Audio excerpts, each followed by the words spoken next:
My name is Ditte Marcher, and I am the daughter of the founder of Bodynamic International, Lisbeth Marcher. And I have been a senior teacher in this system for about 25 years now. So I am a mature lady. I'm 65. My mother is still alive, and she's still teaching, and she's 84. But she's still teaching, and she's still traveling and teaching. Of course, not as much as before, but she's still active. And the CEO of the company right now, I know you have talked with, is Ditte Marcher, and he's my son. So this is, we have 3 generations working in this system. Bodynamic is a Danish developed system. And why I emphasize that and why I think this is important is most therapeutical system you look at comes from America, or and then they have gone to Europe. But here you have a system that literally is developed, the research is created in Denmark, and it moved to America. So we have trainings in America, but it's a Danish system. Why is that also important? It's because the Danish society have totally different roots and social ideas than the American system. In America, it's very often every man for himself, but we are brought up in a more social community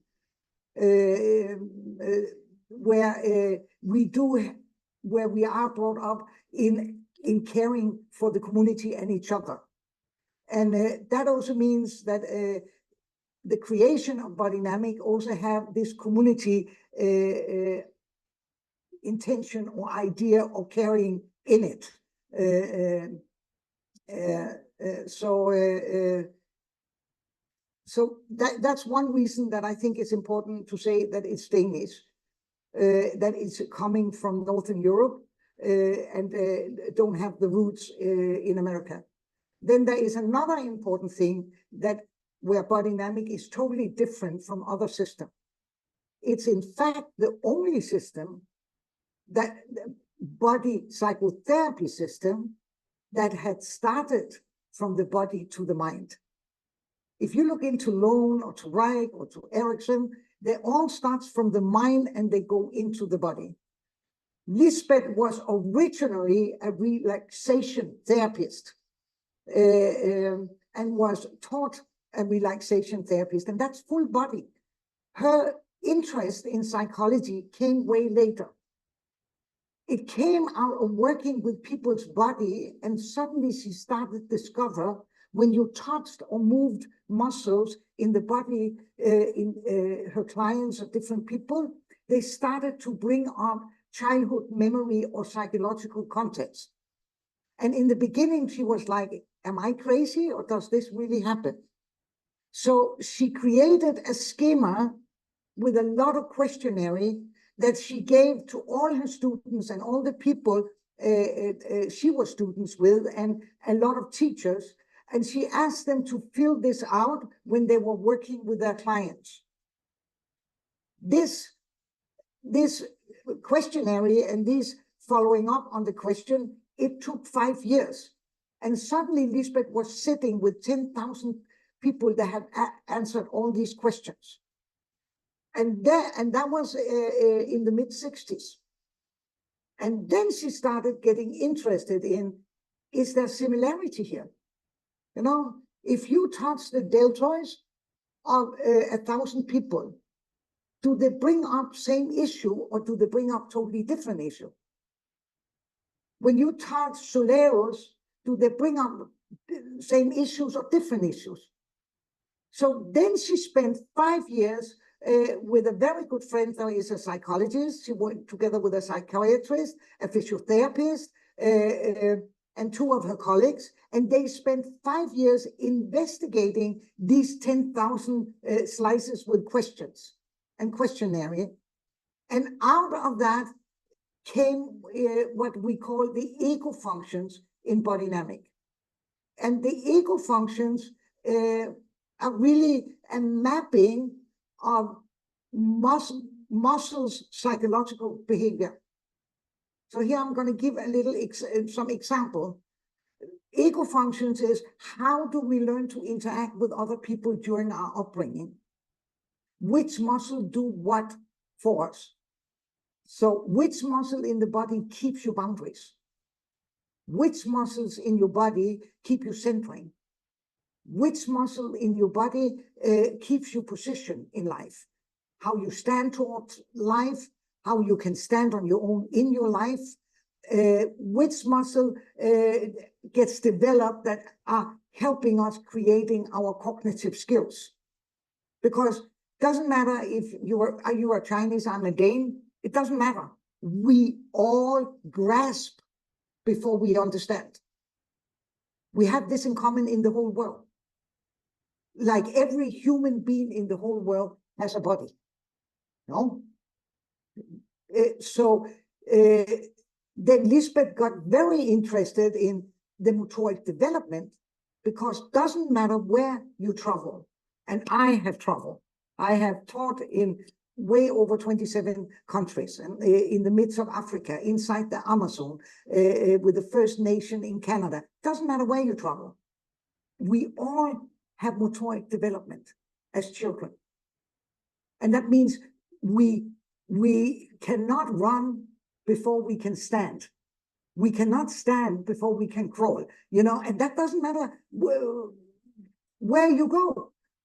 You sit and watch children in a village in China or in a village in Africa, you can see the same motoric development. So muscles develop from being in a reflex. When we're born, we have all the muscles, but we cannot use them consciously. So they develop from a reflex into a learned conscious movement.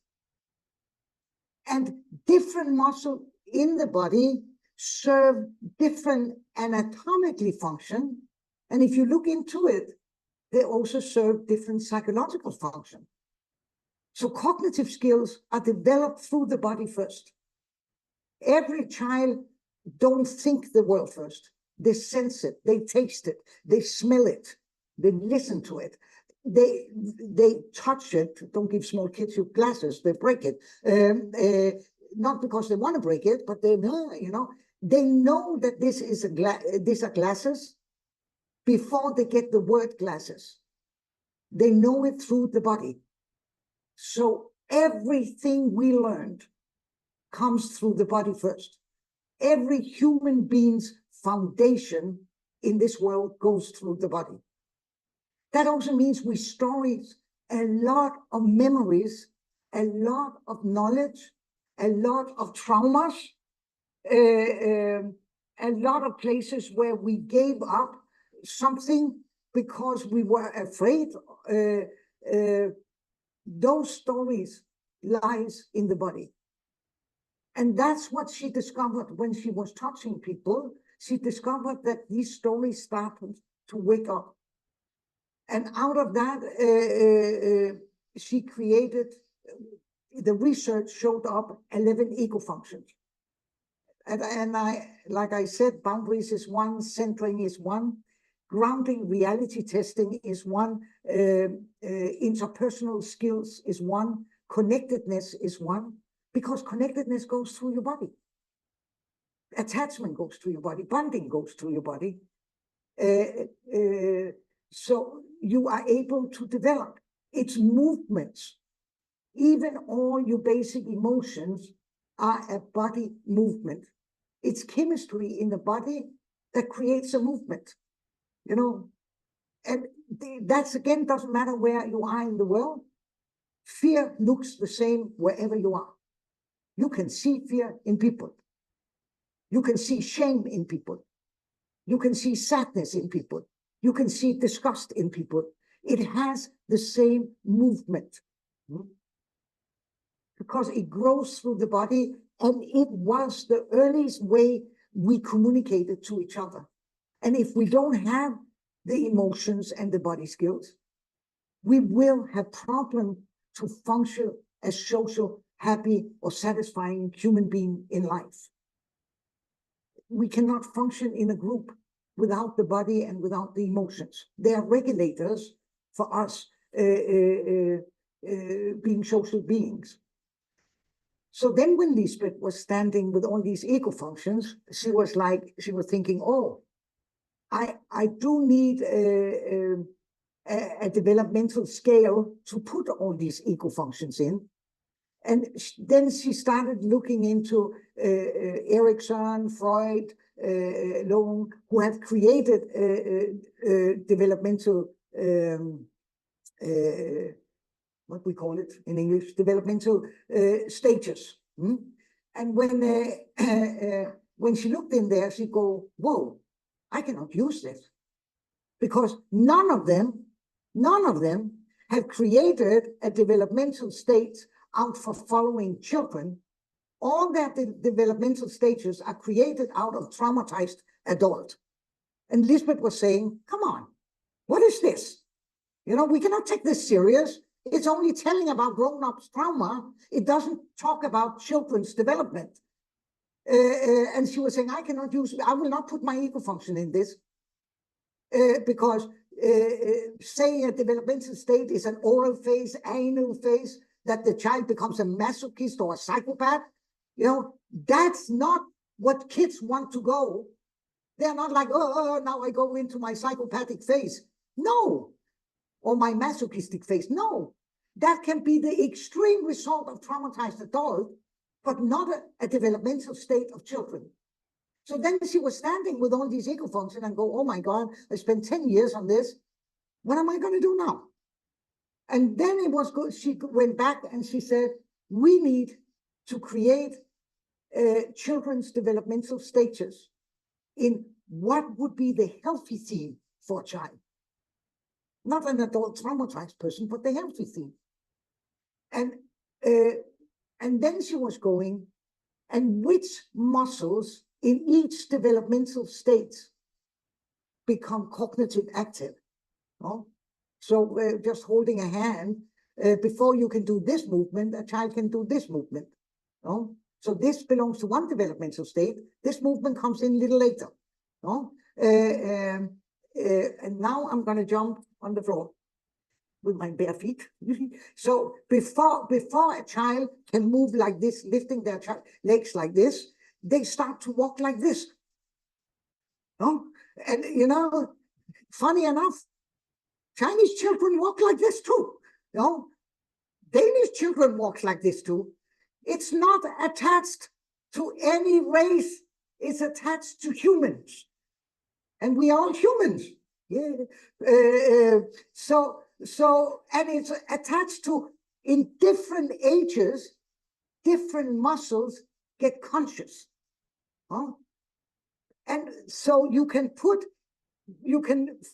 the motoric development of children, and then you can start looking into what would be the psychological or pedagogically, the issue the child goes into, not the sickness, but the development, not the trauma, but the development. Because then you can also way more precise target what kind of trauma you can have if you're more precise in a healthy development. I hope you're with me still. I'm running back for a moment.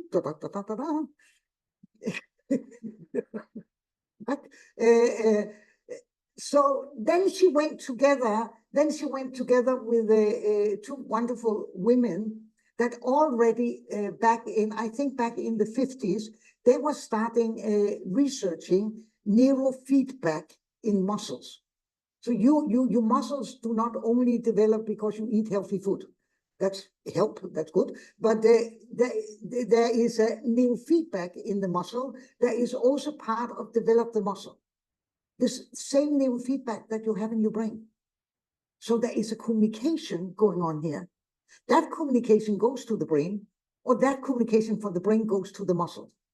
So there is a direct connection between a movement from the muscle to the brain, from the brain to the muscle. Boom, boom, boom. You know? So there is also, so Lisbeth started going, if there's a direct connection, then any psychological issue will not just get stored up here. No, it will more get stored here in your different kind of your body. So I like to show you our. So we ended up with 7 developmental stages, and we ended up with that you can be balanced. What we probably don't, none of us are, because then we would live in the perfect society, and I don't believe it exists, you know. And to be perfect anyway is not really the goal in life, you know, because what is perfect, you know? But to be satisfied and not to be stuck in specific patterns, so it destroy you or it destroy the people around you. That is important. So I like to show you one PowerPoint. Not that I am a PowerPoint person, but I'm going to show you one about not the body knots. I want the cat. Yeah, you can maybe not see it. It's not so good, huh? Can borrow my glasses. Yeah, okay. So here you have Bodynamic's developmental states. And the first thing we are all busy with is, do I have the right to exist? Oh. That's the theme from before we're born to a little after we're born. My right to exist as a spiritual, energetic, emotional human being, loved for who I am, for just being a human being. Am I safe there? Do I have this right? That's the first theme we are very busy with. And in this age, we only have a body ego.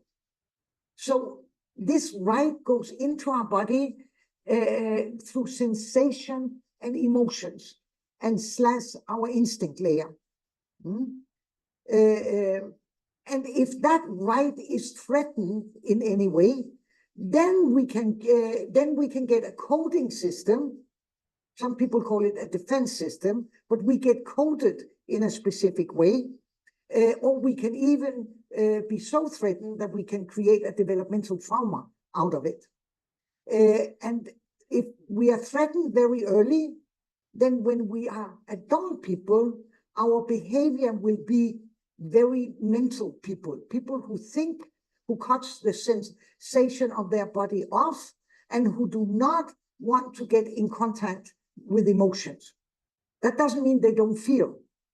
They don't mind sentiments or mood, but it's not people who will say, I'm angry. If you ask them, are you angry? They will go, angry, and to be angry or not angry. Angry is a big word. Let me see. Yeah, angry. And then they will end up telling you, no, I'm frustrated or irritated. You know, where if you, in a little later in this state, experience being threatened, then you will become more emotional. And that means that you will live a lot through your emotions. You will forget to analyze things. You live in a world of your experience, and you're holding on to the world and people like, if you leave me, I die. I have to hold on constantly because the emotional people, they felt they have the right, and then it was taken away. Where the more mental people, they lost the right so early that they literally is a little afraid of the world. Normally, I describe them as beautiful thinkers, very creative people, but they have a very hard time implementing all their ideas and creativity because they stay in the abstract world. And if you want to implement something in this reality, you have to be able to think concrete. They don't think concrete. They think abstract, or they hold on to facts, but facts is not concrete thinking. Where emotional people, they live in their experience of the world. They don't care about facts, how I experience it. They do not analyze. They have very big words. You know, they get very angry or very happy, or you know, they can make 3 if they have a good day and they see 3 beautiful trees, they can make it into a forest, because that's my experience. So they live what things does to them, not what it factually is or not is, you know. And they hold on to the world. Very two different kind of personalities. And you know what's really interesting? The mental have a tendency to marry the emotional, and then they scare the shit out of each other afterwards. No, because the mental people try to understand. The emotional people, they don't want to understand anything. Feel me. You just have to feel me. So very often they can end up, at least in Europe, in couple therapy, you know. But they're very attracted to each other. It's a little like, whoa, this fantastic, great head, and this lively person, but they get overwhelmed by each other. And they literally talk 2 different languages. You know, in Denmark, when we don't understand someone, even we speak Danish to each other, we always say it's like Russian, you know, or a language we don't understand, you know. I wonder what you say, because sometimes you also say it's like you're speaking Chinese to me, but that means I totally don't understand what you are saying. And if you live a mental and an emotional person together, it's like 2 human beings that stands on each their beautiful mountain, but they live in a parallel reality. One lives here, one lives here, and they really want to meet each other, but they don't have a clue how to do it. And that's the first developmental state, my right to exist. The next one becomes my right to have my needs. And when we are talking about needs, we are not talking about, I need a new pair of shoes. If you have 5 shoes, no, you don't need a new pair of shoes. You maybe want a new pair of shoes, but you don't need them. So need are basic things. This is the age where the child, or we learn our rhythm. And a lot of issues, if you don't learn your rhythm, you can get a lot of problems when you grow up. Bulimia has the root back to need structure, but sleeping problems have the root back to need structure. It's one of the structures that can make people burn out, because you cannot sense your own biological rhythm. When are you tired? When are you hungry? When do you need a hug? When do you need a little space for yourself? When are you cold? When are you warm? Learning this basic rhythm. When are you hungry? When are you satisfied? When is it's enough? And a need structure starts very early after existence. It starts around 1 month, and existence overlap a little because it goes to 3 months. But if you ever had children and you ever chose to breastfeed them, you can literally sense when a child goes from sucking your breast from existence, survival, and when it starts activating muscles and doing it from need. Because here, in a muscle that takes in and spit out, this is one of the yes and no that start in knee structure. So this is the bodily way where the knee child can start saying, and they practice that. So they like to lay with your breast, they suck a little, they spit out, you get all gluey, and you might think, oh, you're not hungry. But for the child, yes, I'm practice my yes and no. I'm practice really taking into the depth of myself and to push out what I don't want.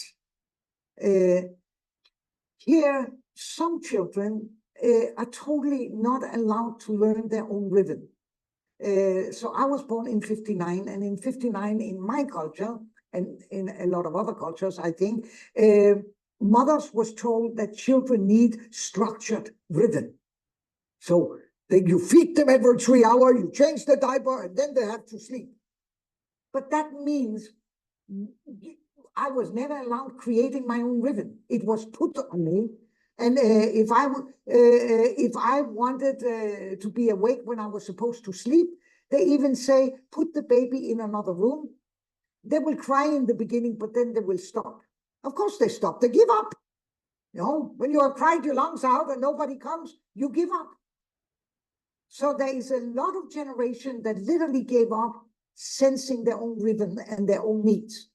They got disturbed in not really sensing when they were hungry, not sensing when they were tired, not sensing when they needed contact or not sensing their own heart rhythm, their own flow in their own system. They never learned that. The only thing they learned was to assimilate the parents or the family or the outside. But they never learned their own anchor point within themselves that literally will create very strong, capable human beings that have way better stamina for not breaking and going down with stress. You know? Certain kind of addiction can come from here. You know? Because you want something, but you don't have a clue what it is you want. You are lacking something, you're needing something, but you don't really know. So there is always a little kind of despair inside. It's like deep inside me, there is a hole. That would be the early need. One of the resources with early need is they're really good to serve others. They can sense other people's need, but they cannot sense their own need. No? Because that's how they were trained. Certain autoimmune disease starts here. And that's something we have more and more of in this world. You could also be met, so you have need to reach out, someone meets you, but your caretakers cannot reach you. So that means you get something, but when you're hungry, you get a hug. When you have a wet diaper, you get food. So in a way, the caretakers are not in tune to read the language or mirror the child. And that will mean I got something, but I never got the thing I really needed. Then you get a late need structure. And there are people that, as an adult, are very critical. And they're not only critical, they're also like, I know what I need, but I'm not going to tell you. Because you need to guess to prove you love me. And if you don't guess it, now I know you don't really love me. You know, that was more my character structure. I got the late need from I was taking care. My grandmother took care of me. She really wanted to take care of me, but she couldn't read me. And my grandmother's solution to any problem in this world, food. You know, you cried, food. You tired, food. Food, food, food. When I grow older, it was cookies. I became a very fat baby, but they say that when I was a child, oh, look at this healthy fat baby. So I became a late need. And my poor ex-husbands, because I have had a couples, not at the same time, but they suffered under this. You know, I had some really nice husbands. Ex-husbands. I still really like them. So one of them, he was like saying, oh, I'm going shopping. Can I buy something for you? And I went, yes, I would like some flowers. You see, here comes the late need. I would like flowers. Inside me, I want tulips. Tulips is my favorite flowers. I'm not telling him that because now we're going to see if he loves me. We've been together for so many years. Does he really see me? Huh? And he goes shopping, and I'm telling you something, most men in this world, they like to make wife happy, but they also like a good deal. So when he goes down and he sees, oh, roses for good prices, of course, he's practical. He goes, I get a good deal and I make wife happy. No? So he buys the roses and then he comes home and then there is problem in the home. Because then I'm saying, see, you are not really seeing me. And now we've been together for so long time. No? So late need constantly tricking, not because we want to, but we are like, oh, see my needs, like we wanted to be seen like we wasn't seen. Instead of just saying, I want tulips. No, because if I ask for tulips, he only buy them because I ask and not because he really wants. So we make things very difficult. I know a lot of people in many different countries that suffer from this, so I know I'm not alone here. I have a big subgroup. But it makes a lot of things in life a problem. Because you constantly inside yourself have this, I'm never going to get what I need. You know, nobody is ever going to see me, blah, blah, blah, you know. And I'm going to create a lot of issues and problems in my relationship or in my family. You know, if my mother asks me, oh, I'm going to cook dinner for you, what do you want? Instead of saying what I want, what also is typical late need, they say what they don't want. So I'm answering her, I don't want red meat. No, inside, I want a chicken. But that's not what I'm saying. Now I leave it up to her. And of course, then she makes me a stew. I'm disappointed. I don't want to eat because that was not what I wanted. Problem in the family. No? So a lot of these behavior encodings we create can really goes in and disturb the good mood or the harmony or the good connection we could have with each other. And instead, we're creating a lot of issues and problems that just building up and then sometimes really explode. So here you have two of the character structures. I'm not going to run all of them through like this, but I'm going to talk a little about the next developmental state is the child's autonomy. And autonomy is the state where the age where the child, where the child can start crawling and walking and moving away from the parents. It's the age of curiosity. You know, in this age, children are steered by their curiosity, and their curiosity overrides their fear. There is a little fearless state here. But they still don't have frontal lobe enough for planning or thinking or, you know, but they are like, whoa, giving you an example in this age, my older son, he has such a curiosity.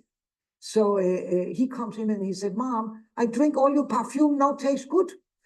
And we had to run to the emergency. And they had to pump him out, and the whole emergency was smelling of Chanel No. 5. And then I was thinking, now he learns he's not going to do that again until next week when he was drinking my brother's mosquito balsam. And we had to go to the emergency again.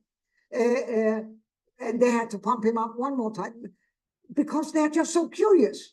It's not that he's a bad boy. He's just curious. Then 2 weeks after, they called from the kindergarten because he had taken small pearls and with a pin tried to put it up his nose and see how far he could get it up. So then they had to go to the hospital again.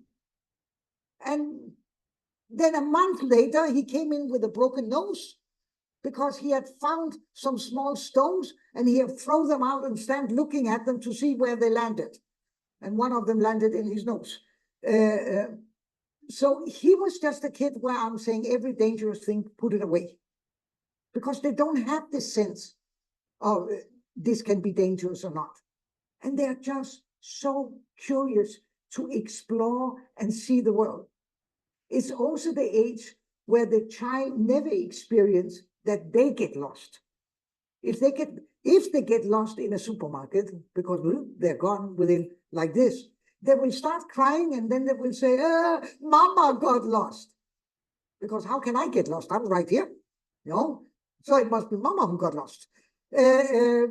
So they are living in this amazing world and it's beautiful. But, you know, if you get stuck here as grown up, you often becomes the person that constantly disappear. You forget to tell people. You walk with someone, I'm sure you must have tried in holiday. You ever been in holiday with a person who have a lot of autonomy? You will always, this person will always disappear. You can spend the whole holiday running around looking for this person. Then they went into a bookstore, but they forgot to tell you. Then they had to see a church, but they forgot to tell you. There is no structure here. There is only impulses. And I normally make a joke. If an autonomy person cleans, they can clean the whole day and it's still messy in the house because they start cleaning the living room and then they have to bring something to the kitchen and they go to the kitchen and then they put the thing in the kitchen. Now they forgot the living room because now they are here, and then they start cleaning the kitchen. And then, oh, I have to put this into the bathroom. Then they go to the bathroom. Now they forgot they were cleaning the kitchen. Then they start cleaning the bathroom. And then they have to bring something into the bedroom. And so it's the age where out of sight, out of mind, they cannot hold structure. And you will find adult people who lives like this a lot. One of the things is time is a big issue for those people. And okay, then we also have different in culture. I'm coming from a culture, we are like this on time, we are always before time. Then I moved to Greece. Time has a whole other meaning, if someone says, let's meet in the taverna at 8, that doesn't mean 8 o'clock. That means 20 past 8 or 8:30 or not 8 o'clock. It took me a little, I was always there 5 minutes to 8 because I'm Dane, we are on time. And then I was sitting there for half an hour and people started jumping in, So certain cultures have way more autonomy structure. Greece is one of them.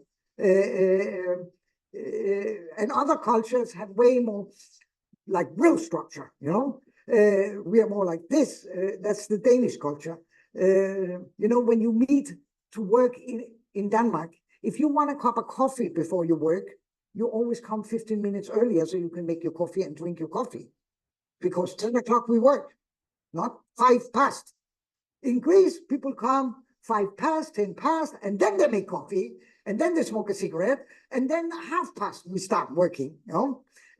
That's also, they work longer hours here, but they are less efficient than Danes because we were like this, and we can judge each other, and we do, or we can start saying, different coatings, different culture, different behaviors. That also often comes from our history, our ancestors. What did we need to survive? And autonomy is a beautiful character structure because it doesn't matter how many problems there is here.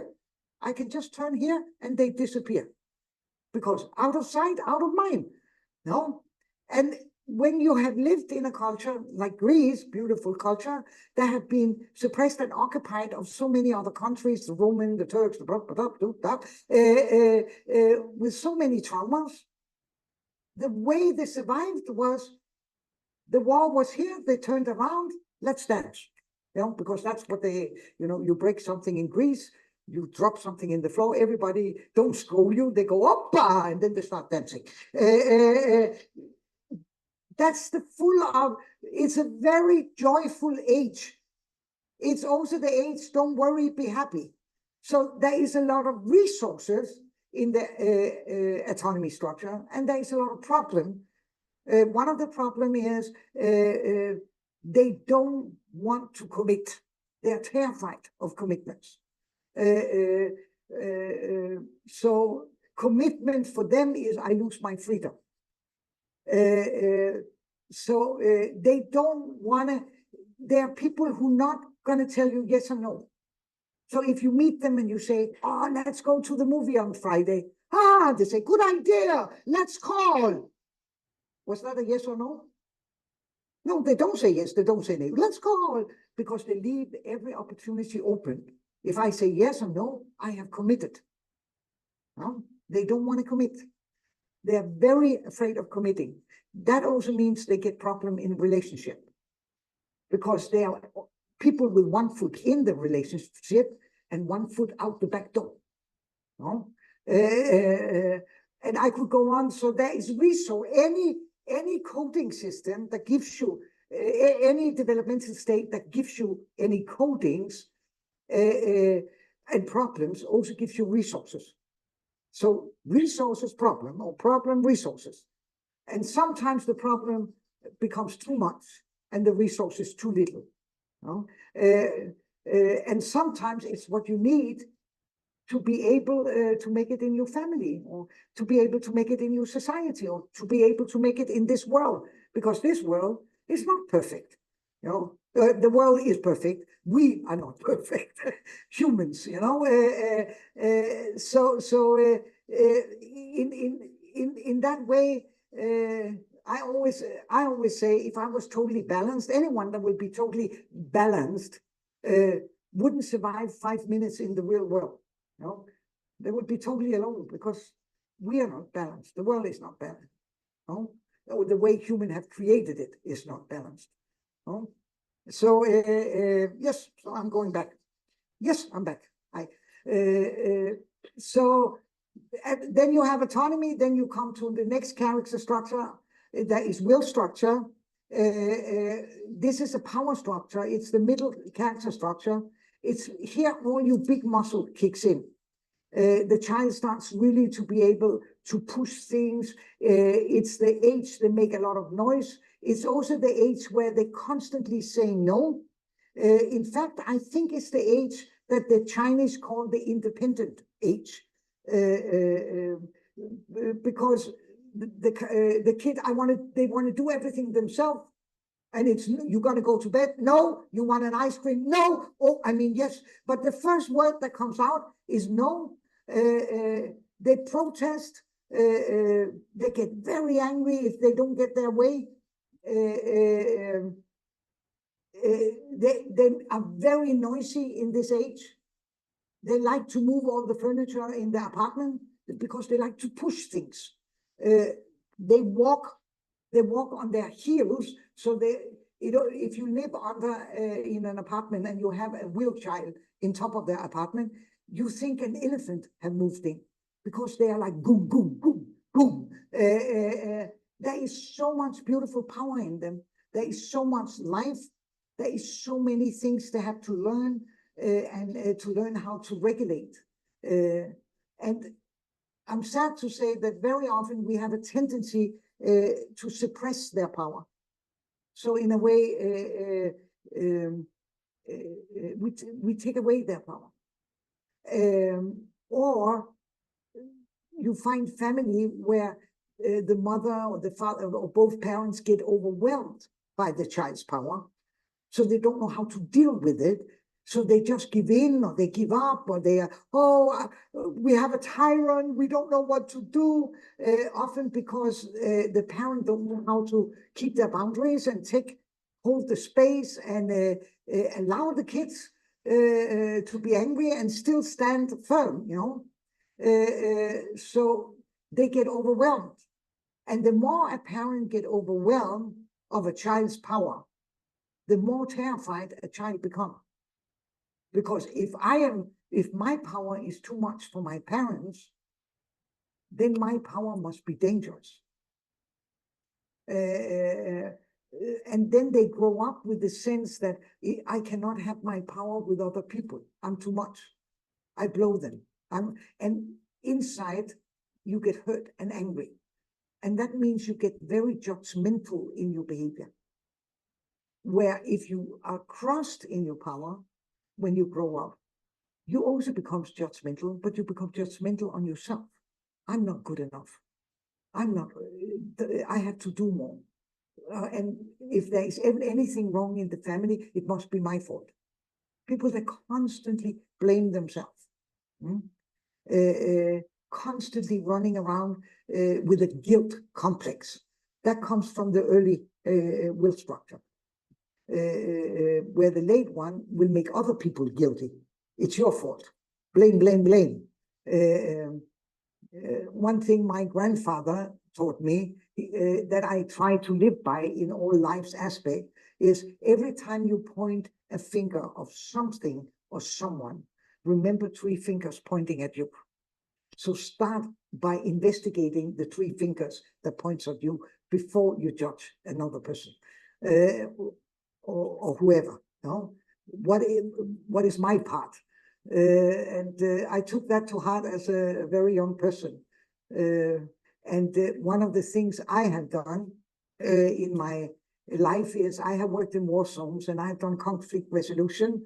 I even done hostage negotiation. This one have helped me, because it's so easy to make someone else wrong, but it's way more difficult to own your part in a dynamic. You know, it's so easy to say, I'm right, you're wrong. You know, I know what good is, you don't know what good is. And this is a typical will structure. Will structure live in the duality of good and bad. But good and bad lives everywhere, in everyone. No?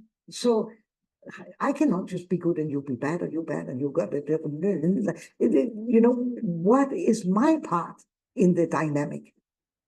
But if you're stuck in will structure, you cannot see your part. No? You even blame the others, or everything is your part. So you are, even it's all my fault, or it's all your fault. But it cannot be like this. No?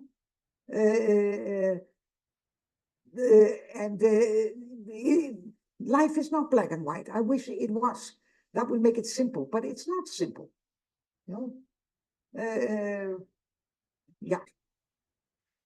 So what I really would like to show you, I will show you a couple of these character structures in the body, because you can see it in people's body.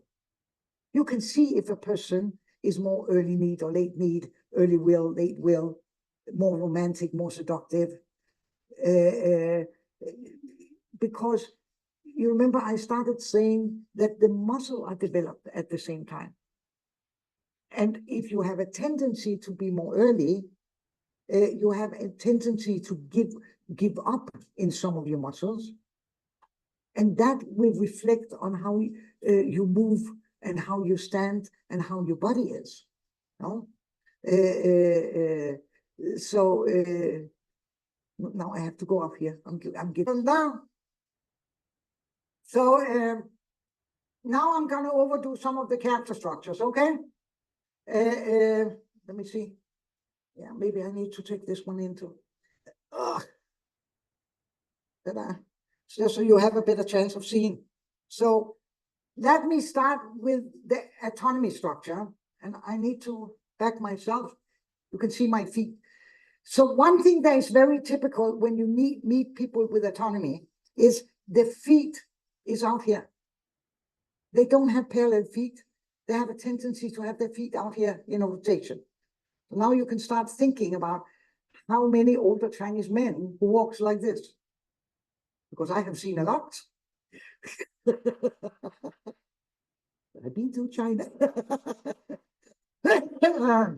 You know, already laughing. And when they're really, they have the more early autonomy, the bigger the V between the legs are. You even find people, if you go to the airport, then they are standing like this when they wait. You know, they're out here. You know? And when they walk, they don't walk. They don't walk. No. They don't. They do like a duck. They're moving from the hip, and they often have overstretched knees. So the typical body of an early autonomy will be not very much. The shoulder will fall. No?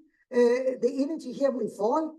It will look like they have a triangle that goes downwards, like this. Huh? This is the early autonomy, like this. And now I'm going to I have late autonomy. So now I'm going to do a late autonomy, and then I'm going to go early again. Then you will be able to see the difference. So late don't have so big a V, but still a V. Don't have their feet so far out, a little less, and they go upwards like this. This is late autonomy. Now the triangle goes this way. Can you see this? The energy goes from little energy here and up here. Now I'm going to make an early one. Give me a little time because I'm going to change my muscles. Can you see? Now the triangle goes the other way. Can you see the difference? This is typical from watching in the body a late autonomy or an early autonomy.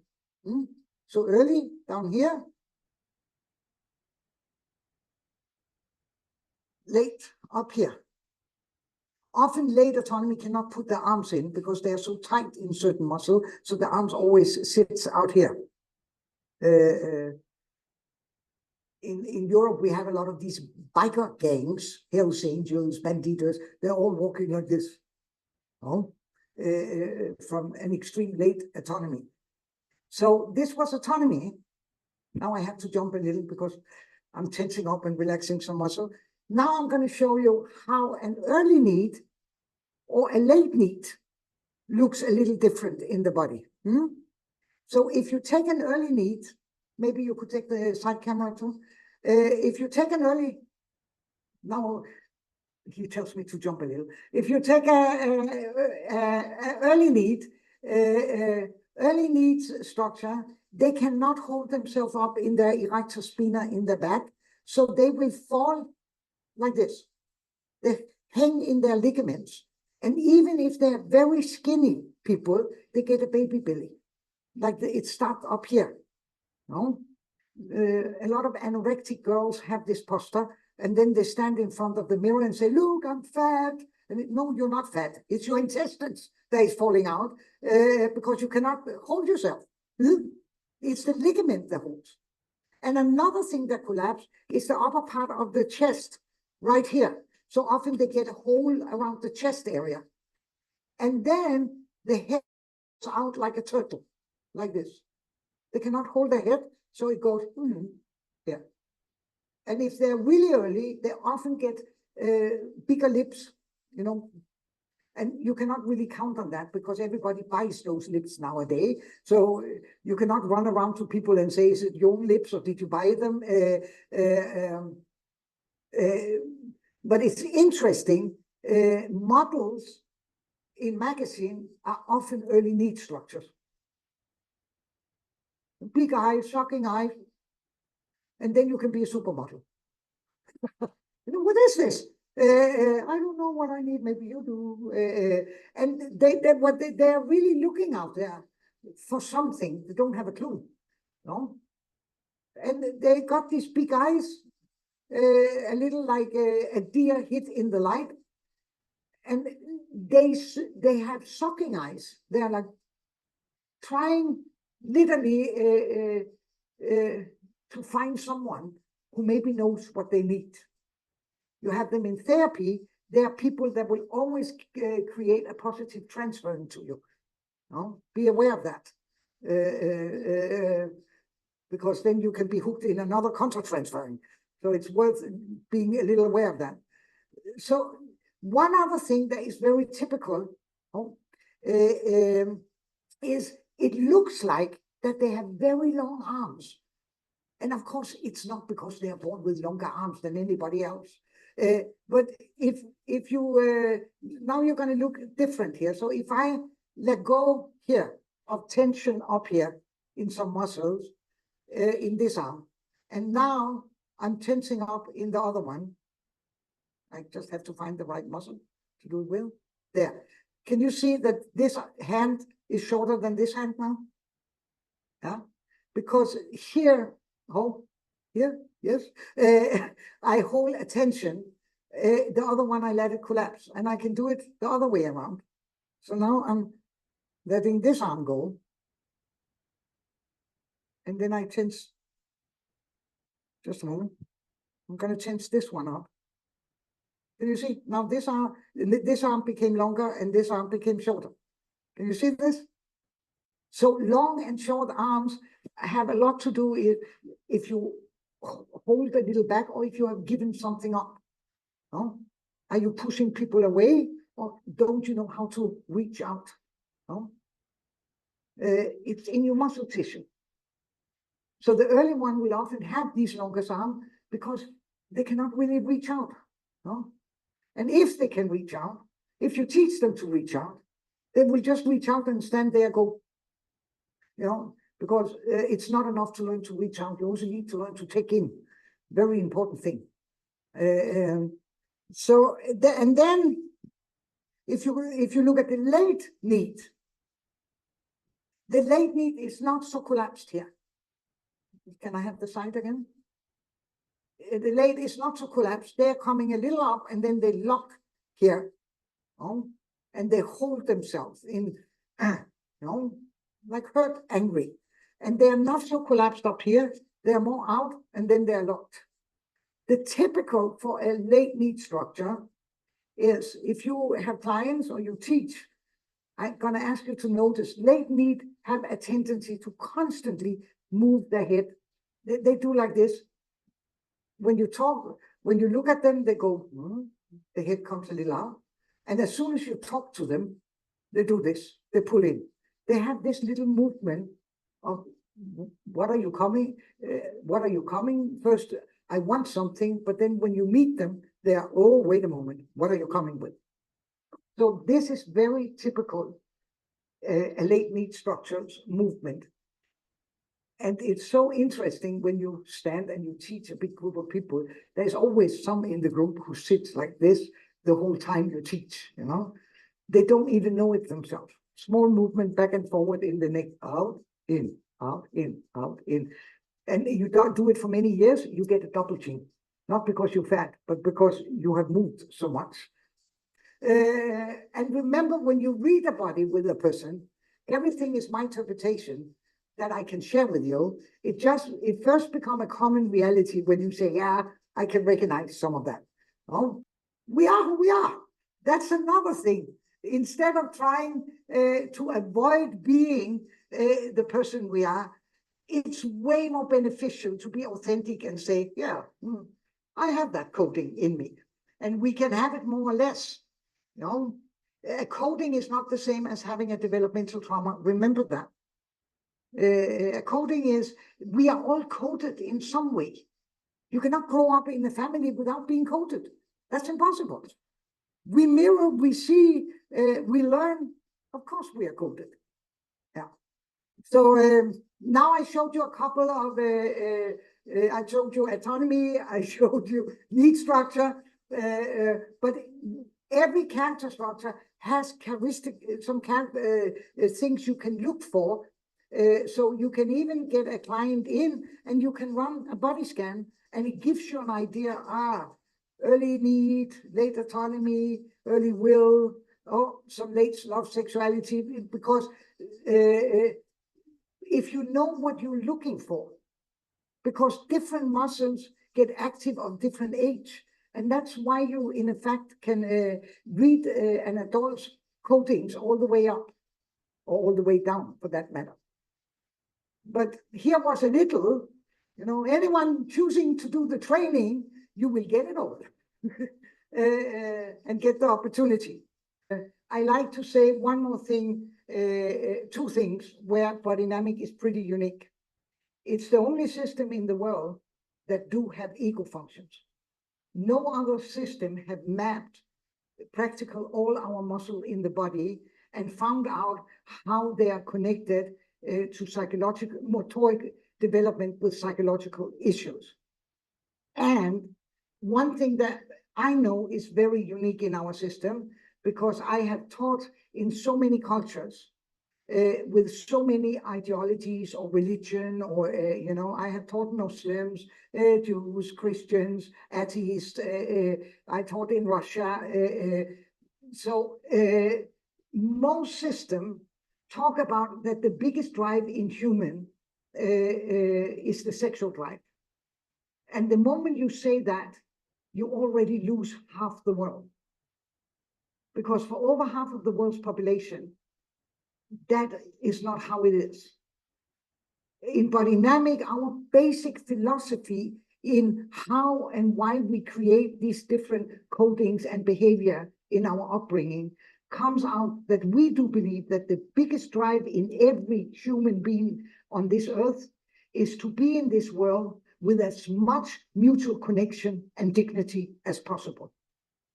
And dignity grows when you grow your individuality. No? And one of the things people fear the most is to be humiliated. It's humans' greatest fear.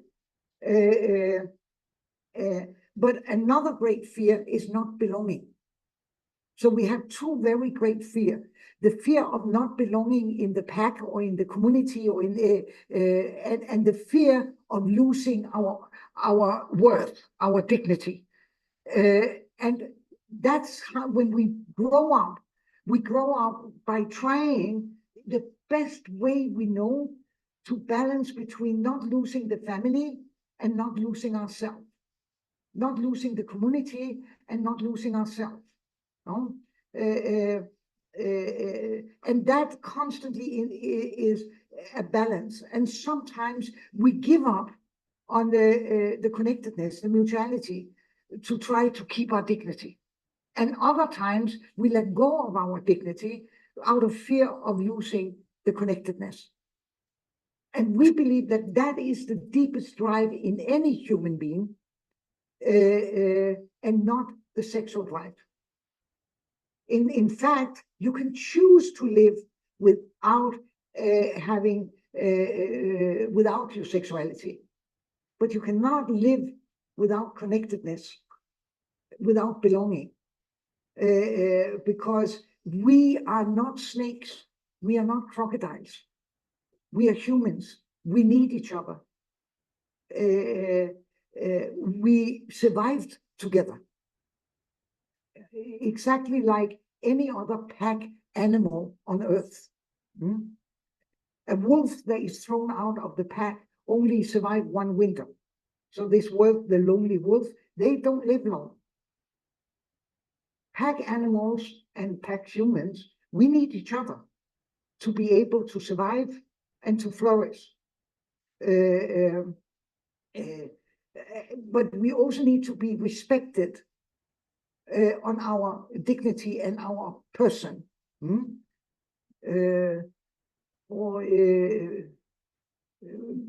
We need to be respected on our culture and our values. Else we start hurting each other. And Bodynamic believe that this is the biggest drive. And if you look into other systems, I don't think you find other systems that have this ideology. Most systems runs with the sexuality, and saying, oh, the biggest drive is reproduction. Reproduction is an instinct. It's not the biggest drive in human. I'm not saying it's bad, but there is something that is even more important. And mutuality and dignity becomes very important, because that's what provides us with safety. And every human being in this world, we need safety first. You need safety before you can even ask yourself, how do I feel? No, you need to be safe enough. You don't run away from a tiger thinking my biggest drive is sexuality. No, the biggest drive is not to be eaten by the tiger. You need safety. And our safety is the community. We survived by being together. Thousands of years, 15,000, we were tribes. We survived by having each other. And we survived by creating a certain respect within the pack of each other, for each other. That was the balance we created to function as the pack we called the human pack. So when we work with people, first of all, we always work with first finding out how can we build resources. So I will never work directly saying, let me work with your trauma. No, let me teach you resources in your life, because if you have resources enough, you have the ability to deal with your trauma. And you will have the ability to deal with the crisis you will meet in life.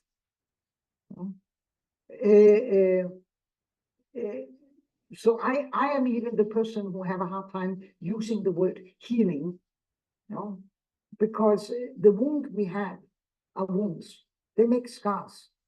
But how can I learn to reorient, to live with the scars I have, and to create resources enough to be more resilient in a connected way with other people? So I am not being resilient by disconnecting or distrusting, but I become resilient enough to have the courage to trust, the courage to be hurt again, the courage to accept that someone will betray me, because these are facts of life. You know, a lot of people sit in the therapy room and say, no, I'm not going to open up because I'm not going to be hurt again. Normally, I will tell a client, listen, I can promise you, you will be hurt again. I will promise you that. So now when we are finished with that, what are you going to work with? Because that's a promise. So for me, it's more about learning how to deal with pain when it comes, how to be with it, how to reach out for help and support, than it is to get a guarantee that you will not be hurt again, because that's an illusion. Only any of us, we live long enough, I promise you, you will get a shock. I promise you. That's one thing I can guarantee you. No? So for me, it's not about teaching you how to avoid getting a shock. For me, it's how to teach you how to avoid getting post-traumatic stress afterwards. That's my point in life. And if you get PTSD, how to get out of it. No? So I am also a person who said, I don't teach illusions. I try to deal with the real world. I don't tell you a lie that is not untenable. No? Because you have so many clients who comes into a therapy room and they start saying, oh, I have to work with myself and then I will be healed. No, you will not be healed. You have to work with yourself to be able to reorient and include the person you are. To include that in your life there is sadness, there is pain, there is fear. You know, it's like when a client comes and say, I want to get rid of my fear, I often say, you chose the wrong therapist. Because you cannot get rid of fear. Is a biological thing of chemistry in your body. You're born with it, you will die with it. I cannot teach you to get rid of something that is so healthy, because fear is healthy. If our ancestors had not been afraid, we will never have been born. You know, the fearless dies. So fear is a good thing. But I can teach you how to be with your fear. I can teach you what to do and how to live with it, so it doesn't become an instinct where you become terrified. That I can teach you. But to get rid of your fear, no. Hi. You pick a topic. I'm saying, how about the parent-child relationship, even the child is an adult? Yes. So a parent-child relationship from an adult child towards a parent. Yeah.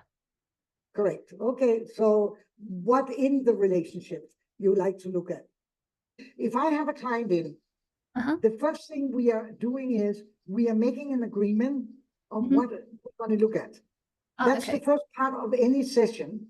You don't just start working before we have a frame for what we are going to investigate together. Yeah. My specific concern of the parent-child relationship is like I had a quite intense, quite strained and weird relationship with my parents, both of them. And my recent big problem is I live in Shanghai and my parents live in the Yunnan province. It's another part of the China. So it's a big distance between us. And it seems like according to the Confucianism concept, we as a child have the filial piety that we need to visit parents regularly. So it seems like my parents had the same demand of me, but I didn't want to do this. So what does this do to you? It has caused me some I was a bit afraid of my parents calling me. Yeah. And yeah, sometimes I just pretend that I'm had a quite busy schedule, and I Yeah. respond to them like 1 day or 2 days later, but I apologize, and I try to use the text communication method instead of the direct dialect method. So it kind of bothered me because it's like my parents. Do you fall into the experience of being guilty or not good enough or ashamed or not being the good daughter, or what is the fear of having contact with them? Where is it coming from inside of you? I don't think it's the guilt that work. I think the feeling or emotion inside of me is the anger that as I grown up and I realized what has between us in during my childhood and also in adolescence is not normal. My mother neglect all my emotional needs and keep constantly compare me with the other children who has gone to the better university, getting married faster than me, having the baby faster than me, something like that. So I can feel the love from my mom, but this is fine from my mother's side. The big problem is from my father's side. It's like we have 3 family within 3 members within our family, and my mom's full attention was in her own family. I mean, her parents and her siblings. So it's kind of like left me and my father it's kind of leave my me and my parents aside of the family circle. So my father and I has codependency issue. I think I was being my father's daughter, the well-behaved, well-educated, and sometimes the pleasing daughter. And also, I have to take good care of my father's emotional needs. So I'm being the role of mother. And the weirdest thing is I also being the spouse sometimes. So I didn't realize all of this until I go to the college. So there was some physical distance between Jill, like the real distance between me and my parents. We live in a different city, and I have encountered the other really independent people, my roommates. So I realized, that's how the other people live in the other world. I was like a little bit weird. So what's the strange thing between me and my parents? So I start the reflection from the college, and now I have got my my marriage. I'm happily married with my fully support husband. So it's a chance that I can look into another relationship, intimacy relationship. So I say, wow, this is the how I think the good or the healthy intimate relationship could be. But I sometimes have the reflection that during my marriage with my husband, I kind of take the role of my father.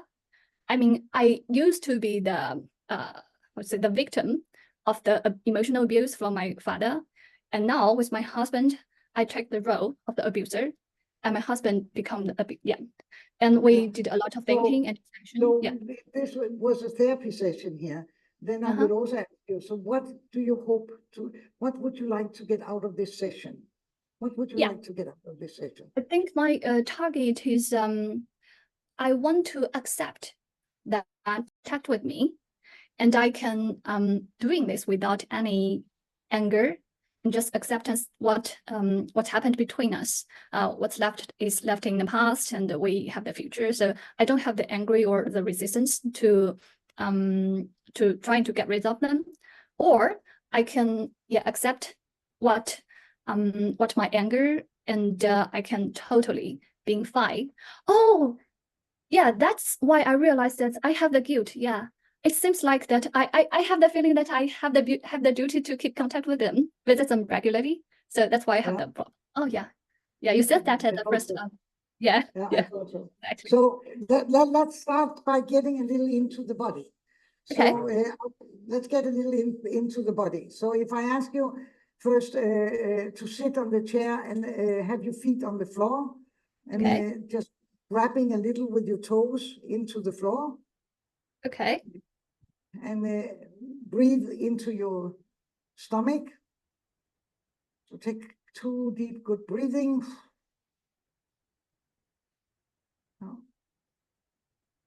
And then I would like you to take 1 breath out like your hand under your butt, so you can get the sense of really sitting on your sitting bones. No? Okay. Yeah. It's the spine No? that I'm, or no, it's not the spine. Yeah. Your sitting bones. Okay. And then what I really would like you is, how are you sensing in your body now? If you should give me some body sensation right now. I feel like I'm shaking. Yeah. I don't know why. You could stay with that for a moment. So you even hold your hand here. So something is shaking around this area. Yes, exactly. I can generally feel that in my chest, into my whole body. Yeah. Yeah. In the whole body or mostly in the chest? I think it's mostly in the chest. Yeah. And I don't think it's because of me being nervous about the recording or something like that. I think it's some. Let's not think now. Let's just be with the sensation. Okay. So, I have the shake in the chest. Yeah, there's something shaking in the chest. Yeah. And as you can see, I have the heavy breath. I don't know why. Yeah. And my hands are wet. Yeah. My voice are also shaking. Yeah. Mm. So let's hold your hand there and let's just sit there. Okay. And then when something shakes inside the body, and when the hand gets wet, it's often a sign of that there must be some fear inside of you. Yes. Yeah. And so don't try to find the solution. You are a thinker. You go to your brain. Yeah, exactly. Yeah. And don't analyze it. Don't go to the brain. Don't find this. Just stay with, oh, something is shaking, and I do have some fear inside. Yes. Yes, a little like you were starting by saying you are angry, but I do think that that is lying a lot of fear beneath the anger. Yeah. And at the same time, I can feel that my leg or my feet is no longer on the ground. I mean, unconsciously lifted, and then I realized that you told me that I need to put my feet on the ground, so I put it again, but unconsciously before I just lift it up. Yeah, very good observation. So when you put your feet down on the ground again, what happened to the shaking? If you even grab a little on the ground with your toes? I think the shaking become less and less. And then I'm not sure whether you can see, but it's like in my stomach. Yeah. The less shaking, the less shaking the chest, but there's some heaviness in the stomach. Yeah. And now the shaking has transferred to the feet. I don't know why. That's okay. Let's go closer to the ground. Yeah. So what if I invite another emotions in here? So some fear, and beneath the fear, you also have sadness. Yeah, exactly. Yeah. Go on. Yeah. So for me, just try to breathe in and say, and just sense I'm afraid and I'm sad. Okay. Try to breathe in. Yeah. And that I'm afraid and sad. There's fear and sadness in there. Yes, I can feel that I'm free and sad, and now I feel like I become very calm. Yeah, and now I sensing that I'm analyzing again that I become calm because I was seen and accepted. But yeah, I'll keep my focus on the body. So first of all, that's partly true. As soon as we accept or see or be with the underlying emotions that is going on, then we become more calm. Oh? Yeah, I think the shakiness has gone. Yeah. Yeah. So this relationship or this disturbed relationship with your parents, it really makes you sad. It makes you afraid, but deep inside, it makes you really sad. Yes, I agree with you. I think with some reflection, I think I lost a good childhood, and I've been a false self Yes. for several years. And I can feel like there's some tears that's grown out. I don't know why. We don't need to know why they're there. And Yeah. yes, you lost some good childhood, or you lost a childhood. And Yeah. there is one more aspect of the sadness, you know, because you even said, I think I start projecting my father's abuse on me on my husband. And that must make you sad too. Oh, yes. Yes, Yeah. exactly. Yeah, I think, oh, yeah. Yeah. Yeah, I think this is the saddest thing. And Yeah. also made me feel very guilty. Because what happened between me and my father, me and my parents, I think it has passed. But Yes. what happened between me and my husband is the current thing. Although we Yes. have trying to discuss and overcome, but I know the damage has been caused. Yeah. I don't need to, the damage had it. So you are saying something very powerful. I'm going to repeat it because you, in my world, you're right. What happens between you and your parents have passed. Yeah. But what have spilled over now falls into a relationship that you treasure and love. And that is really hurting you. And Yeah. I think that is something that could really be worth working with. You know? So how do I learn? How do I learn to let go, not according to the parents, but how do I let go of this pattern? Because I don't want to be the abuser. I don't want to continue this unhealthy pattern. Yes. Yeah, I think this is my question. And I'm trying to find a solution. Not myself, but me and my husband. What's the current state is we have known what's going on, and I know that I have to let go the guilt feeling for me because I didn't mean it. So now you go up in the brain again. Okay. Oh, sorry. Yeah. No, don't be sorry. You know, that's the way you have dealt with life. And let me take you a little down because I would say, I would more say that you need to work with allowing your sadness to take space in you and your fear. Huh? Because the abuse or the anger is literally to try to avoid this deep sadness that lives inside of you. You have a grief in there. I always knew that I had a grief, but I was thinking it was towards my relationship with parents and my past. But I didn't realize the grief was towards my current relationship. No, listen. Of course, it's created in your past, but it lives in you now. And that's why, you know, it doesn't matter if the past is dead. The grief is inside of you. It lives in you. And that's what you go into the relationship with. And your anger is one of the ways you have dealt with not falling into the hole of sadness. Let me try to figure this out.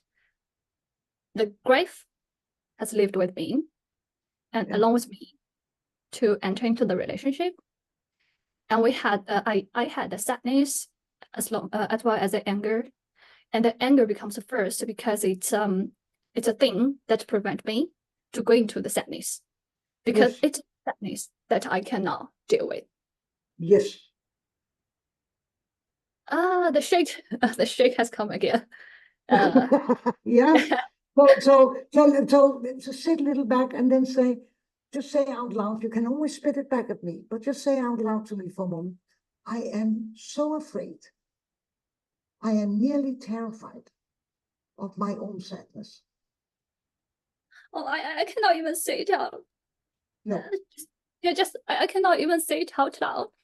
even just listen to your to you saying that made me cry. Yes.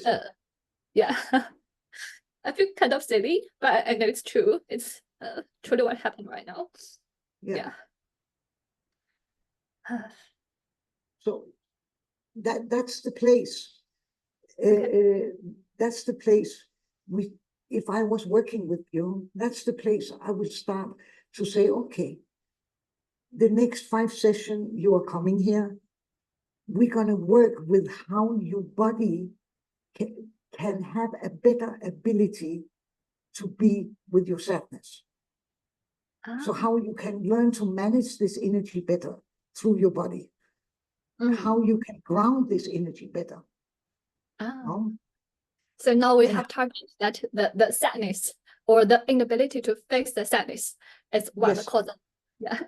to simply being with that, because it's through the sadness that lies the ability to let go and move on. So you're fighting this deep sad place. Yeah, I'm totally agree with you. Yeah. Yeah. And that's definitely not silly in my world. You said you felt silly, and for me, it's definitely not silly. But to be able to be there, that's where I would start to work with some muscle from energy management. I would work with some centering muscle, and I will teach you a little how to get support to that place, to reach out from that place.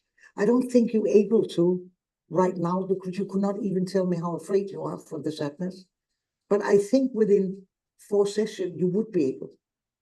Well, I'm really looking forward to that. And when you are just saying that, I couldn't even be able to say it aloud. Then I'm trying to say it in my brain, and it feels like even saying it in the brain made me want to cry.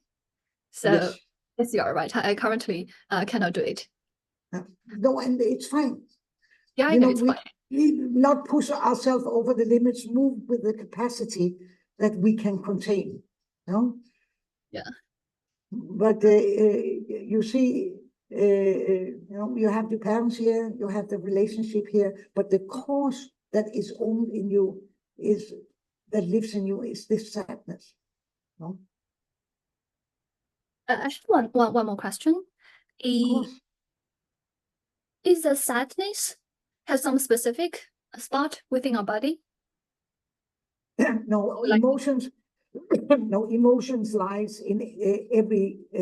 We have all the emotions in every muscles or everything, but there is specific places that where you can grow a body capacity, so you can be with the sadness without getting overwhelmed. Right now, you can touch it, and then, in fact, you get terrified of being overwhelmed. Yeah, I think I'm terrified. Yeah. And that can change, step by step. Yeah. And for if there's some reflection here. What? I mean, I just got the feeling that even though it's just awareness that I'm terrified of being ashamed has made me feel calm again. Yes. Yeah, so I think the awareness is very important, and you make me aware through my body. Yes, and I like to say another thing. When we hit the keynote inside of us, and we hit the honesty, oh Jesus, I'm terrified.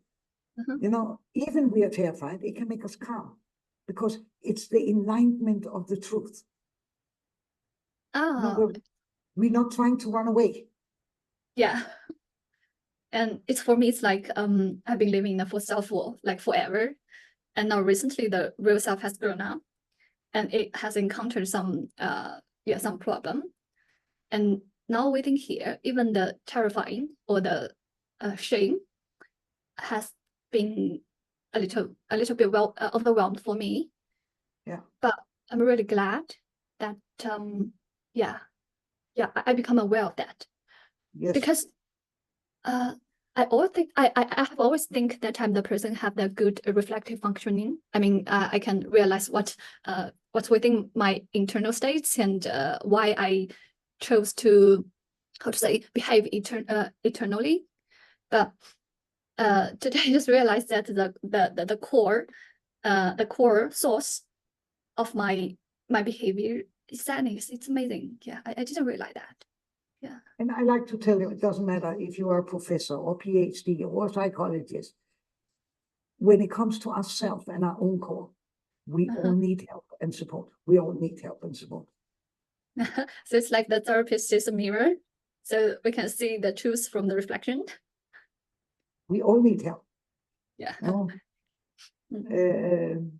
I've been a trauma PTSD therapist for so many years, but I needed my own therapist for my own trauma. Of course I did. Yeah, so that's how we live, not in a perfect world. Yeah, we're people. That's how it is. Okay, so I'm going to finish it here. I can share a little.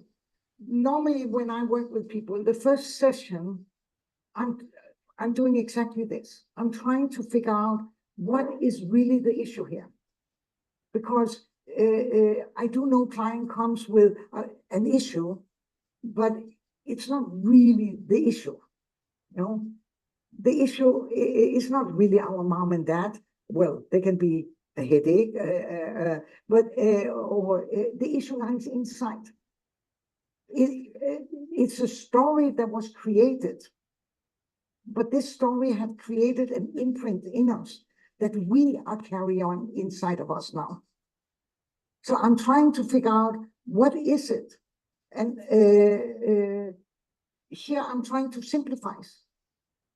Less words, more body sensation, and I'm trying to figure out which emotion are the emotion that is stopping you, that is difficult to be with. Now we're terrified of sadness.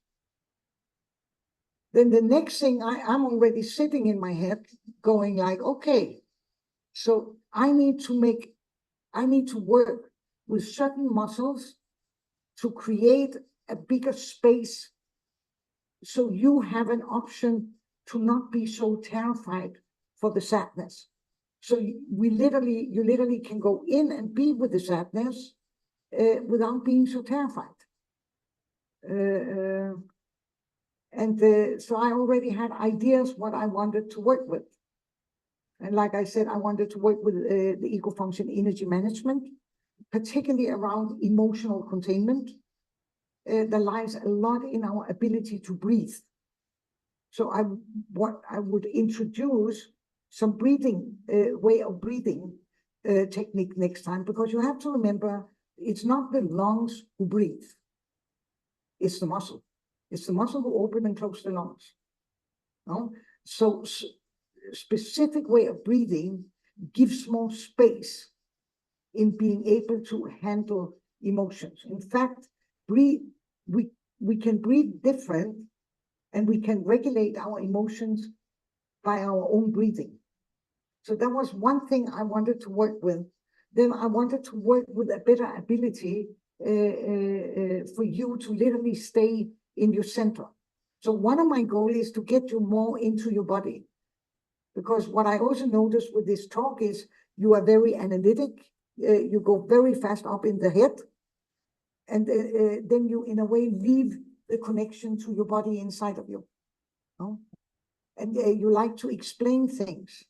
And I like you to learn to be within you first. No? So this would be my strategy. No? You cannot explain yourself out of a situation. No one can. Doesn't matter how much you analyze yourself, it doesn't gonna go away before you can be with yourself. So I want to teach you to be with yourself. And that means you have a good observant ego, but you have a vulnerable body ego. Yeah. So body ego, strengthen the body ego, give more resources there. Because I always look at where are you strong and where is your vulnerability, and give resources into the vulnerability. You know? We could talk about the parents and the relationship forever. but it won't change because it already happened. So what would change when I change, when you change? No? That I'm sitting in front of a very beautiful woman who is very analytic. She goes up to the head. She has a tendency to cut a little her sensation and body sensation away from herself. So I'm sitting in front of a person who are more mental than emotional. No? So already here, I'm thinking, okay, I'm dealing with someone where it's very important to understand. You know, and if you sit with an emotional person, we don't care about understanding. So I have to meet that. And at the same time, I need to get the person more into the body. I don't know if you remember that in the beginning, I was saying, I imagine there is a lot of guilt. And I got, no, not guilt, anger. Okay. I don't challenge, I just leave it, you know? And I just went like, okay, let's get a little more into the body. No? When I ask to grab with the feet. The moment you ask a client to put the feet on the floor and grab with the toes, you literally ask them to hold on to factual reality a little more. No? What is the reality here? And I also ask you to sit on your now the word went out in English, to sit on your sitting bones. So you got into a part of the physical centering around yourself. And then you started notice there was a shaking and you took your hands here. No? This area is very early. It really activates in existence and need. It has to do with bonding. It has to do with, yeah. So already here I'm thinking, okay, so now the need structure also activates. No? And when you go into this area, then suddenly, if you notice, then the stories shift. They shift from your parents to your husband and your relationship. And I'm going, okay, so now we're getting closer to what is really, what's the call here? No? Because I don't believe it's anger, but you know, that's only me. But then suddenly you say, whoa, there is guilt here. No? And that I believe, because Chinese culture in relationship to parents are very, very different from my culture, and expectation or how you're supposed to behave it's very difficult to go up against, because it's very ingrained in the story of the pack. Huh? And then suddenly you're giving me a beautiful information that you become the abuser to your husband. No? And that clicks with me, where I am going like, whoa, that must create deeply, deeply sadness inside. This is not anger. No? And I'm helping the client to get into the emotion by interpreting the shaking. When you shake, when your hand gets wet, you release a chemistry that is fear. No, body reacts different to different emotions. So what I'm saying, I was the one who said, I think you could call it fear. I think this is fear. And then you recognize it. You need a little help, and then you recognize it. And in fact, then again,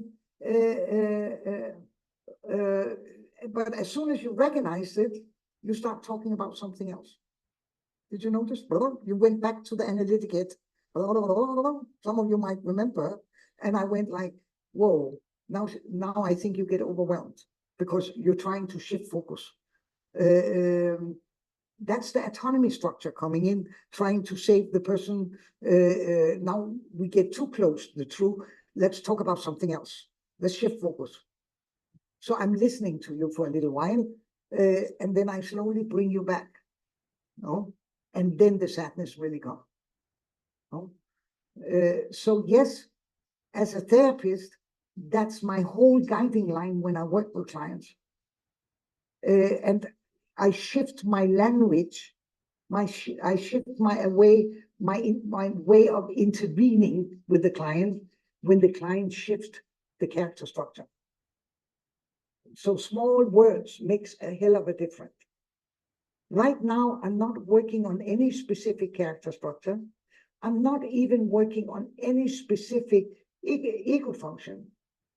Right now, I'm working on figuring out what is it this client literally needs. Where do we need to target precise to change something? And that's also why I can lean back and I can say, I think I got it here. I think I know how we're going to work this. And I think this can change within 4 or 5 sessions. I said that. No, that's also years of experience, because the more precise you can be in target body and emotions, movements and connection, the faster something changes. The more you get hooked in the story of the story, you can sit there for 10 years. No? I want to change something in your life here now. That's important. I cannot change your childhood, but I can help you change tomorrow. That's what I can do. So if you really have to see, so now we got this far, next session, then I will start implementing specific body work, because breathing is not just breathing. No, you can breathe in over 55 different ways. So what kind of breathing do I want to target? Grounding is not only grounding. Centering is not only centering. No? But I already have 3 developmental stages that I like to target with specific muscles, from centering from autonomy, need, existence, grounding from autonomy, need, existence, breathing technique from autonomy, need, existence. So very often when I have had a client first time, I go back to my books and I orient in and create a plan of how I would like to work with this client. Of course, I need the client to agree, saying, yes, I will follow this, you know. So in Bodynamic, we don't, we are very structured. We don't just follow the process. So if the client comes next time and say, oh, now I would like to talk about another issue, I will say, no, you agreed to work on this, no? Because if you really want to change, you cannot shift topic every time you go to therapy. You need to stay put on your target.